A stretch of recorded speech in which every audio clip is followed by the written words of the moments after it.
Bonjour à tous et bienvenue sur Food is Love, j'espère que vous allez bien. Si vous êtes parmi nous depuis un moment, vous connaissez la chouka algérienne, la piprade basque et le menemen turc qu'on a découvert ensemble sur cette chaîne.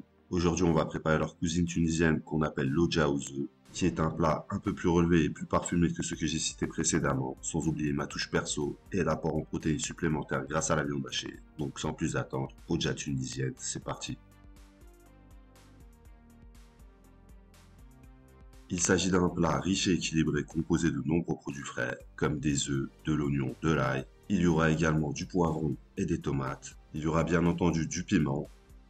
Pour ma version, on accueillera un invité surprise qui donnera à notre plat un goût unique, tout en vous rassurant sur le fait qu'il ne s'agit pas d'un plat sucré-salé. Bien au contraire.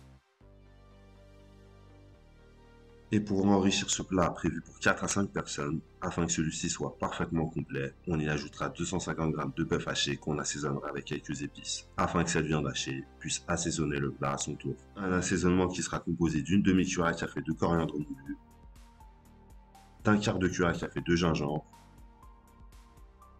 d'un quart de cuillère à café de piment fort que vous pouvez remplacer par du paprika, un quart de cuillère à café de carvi, quelques tours de moulin à poivre, une gousse d'ail pressée, et pour finir, un bon quart de cuillère à café de sel.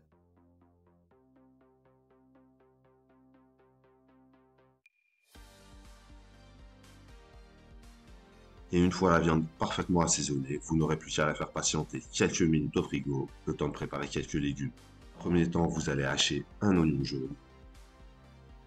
Ensuite, vous détaillerez très finement un poivron que vous aurez pépiné.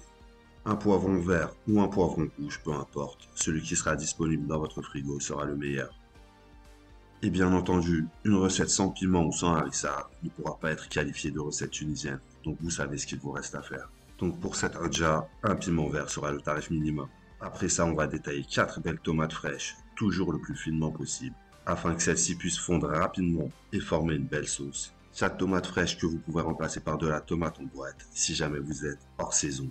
Les tomates en boîte seront toujours meilleures que les tomates fraîches, acides et sans aucun goût. En intro, je vous ai parlé de ma touche perso, donc celle-ci n'engagera que moi, mais je vous la partage avec grand plaisir. Vous m'avez déjà vu ajouter de la carotte râpée dans les préparations à la tomate, pour justement contrer cette acidité et apporter un peu de douceur. Douceur qui permet également d'apporter un équilibre avec les piments et les épices. Et puisqu'on arrive en plein dans la saison, je vais opter aujourd'hui pour une pomme et non pour une carotte. On aura simplement besoin d'un quartier ou de 2 quartiers maximum qu'on va détailler très finement. Si vous n'utilisez pas des pommes bio, pensez à les éplucher. Un ou 2 quartiers de pommes qui ne vont absolument pas rendre notre plat sucré, mais qui vont simplement apporter un équilibre. On en a maintenant fini avec la mise en place. On va pouvoir démarrer la cuisson en commençant par préchauffer une poêle à feu moyen vif pendant quelques minutes avant de venir y saisir notre viande hachée sans ajout de matière grasse et en formant une galette de bœuf d'environ 2 cm d'épaisseur. Faites caraméliser la viande pendant 1 minute 30 à 2 minutes avant de retourner la galette.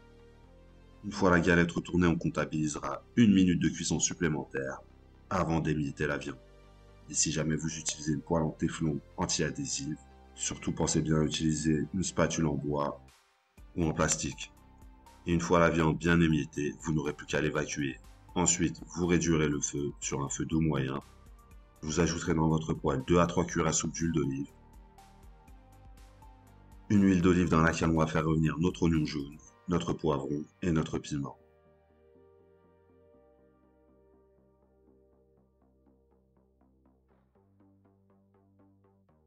On ajoutera également nos 2 quartiers de pommes pour contribuer à la caramélisation des légumes. Des légumes qu'on va maintenir en mouvement et qu'on va assaisonner avec une généreuse pincée de sel. On va bien sûr continuer à mélanger et caraméliser notre poêlée pendant environ 5 minutes, avant de réduire de nouveau le feu sur un feu doux, d'écarter tout le monde sur le côté pour faire place au drapeau tunisien, et qui est harissa. Une bonne cuillère à soupe qu'on déposera fièrement à même la poêle, qu'on accompagnera avec une bonne cuillère à soupe de concentré, non pas de tomates, mais de poivron. Mais si jamais vous n'arrivez pas à mettre la main dessus, vous pourrez rester sur le concentré de tomate, qui est bien celui qu'on utilise à la base pour cette recette. Vous ajouterez également 1 ou 2 gousses d'ail pressées. Vous arrosez le tout avec un filet d'huile d'olive et vous faites torréfier cet incroyable mélange aromatique à feu doux pendant une bonne minute. Associez la harissa avec la pâte de poivron et l'ail, ainsi que l'huile d'olive. Vous allez créer un cataclysme olfactif qui va vous faire finir la recette en roue libre. Le pilotage automatique va s'enclencher et normalement, vous n'aurez plus besoin de moi pour finir la recette. Je vais tout de même rester pour ceux qui ont le nez bouché, comme moi. Allez, ensuite, vous allez colorer vos légumes avec cette pâte de piment poivron à l'ail, avant de remettre en scène la viande hachée, puis d'ajouter les tomates.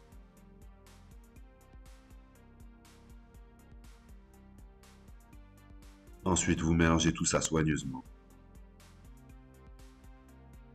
Avant de venir parfumer le tout avec une bonne cuillère à café de menthe déshydratée. La menthe déshydratée, c'est tout simplement de la menthe fraîche séchée. On ajoutera également une ou deux feuilles de laurier. Ensuite, vous mélangez.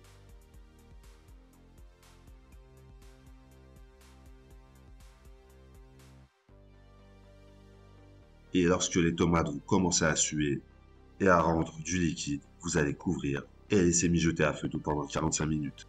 Un temps de cuisson qui permettra aux morceaux de pommes et aux morceaux de tomates de fondre, tout en conservant un léger croquant avec les oignons et les poivrons. Au bout de ces 45 minutes, vous allez pouvoir découvrir. Ajouter une petite poignée de coriandre fraîche ciselée qu'on ajoute seulement maintenant pour profiter pleinement de son parfum. Si vous n'aimez pas la coriandre, vous pouvez mettre du persil. Vous pouvez débarrasser la feuille de laurier et mélanger pour bien parfumer la compotée. Ensuite, vous allez aplanir le terrain et créer un nid de poule pour chaque œuf que vous allez déposer. En général, on met un œuf par personne, mais bien entendu, vous faites comme vous voulez.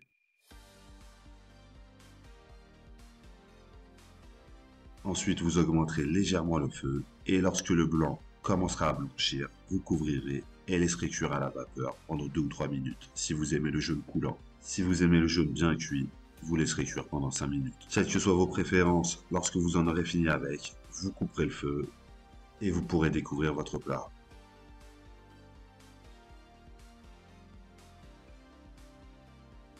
Une petite dose de coriandre fraîche supplémentaire, ainsi qu'un filet d'huile d'olive, s'imposeront bien sûr. Sans oublier bien sûr le tube de harissa, toujours prêt à être dégainé.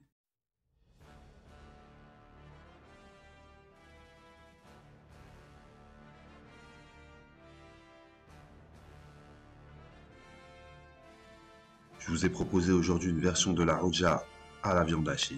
Il y a également la version au merguez. Dans tous les cas, ce plat complet et équilibré sera parfait pour un brunch, pour n'importe quel repas. J'espère que tout comme moi, vous apprécierez cette recette. Si c'est le cas, vous penserez à la partager, à la liker et à la commenter. Il ne me reste plus qu'à vous donner rendez-vous samedi pour une nouvelle vidéo. Ciao!